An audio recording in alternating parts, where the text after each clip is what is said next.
Granny Bee stencils are a fun and exciting way for you to express your creativity. They're so easy to use provided they are applied correctly. Using Granny Bee's old-fashioned paint, just about any surface is fair game. Try stenciling on walls, cupboards, even fabric. Make sure that the surface is dry. Tape the stencil edges down to avoid slipping. Dab a bit of paint on scrap material or a paper plate. Apply a dry brush, apply a bit of paint and brush off excess. For a clean image, hardly any paint should be on the brush.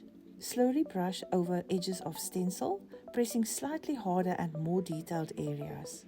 Keep applying paint gradually until the stencil image has been painted.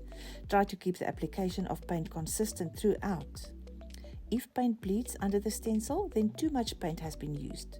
Leave to dry for 10 to 15 minutes and remove tape and stencil. The stencils are made of a thick and robust material. It can be used for paint as well as baking products. They are totally washable, reusable and durable, and there are over 200 exclusive designs available.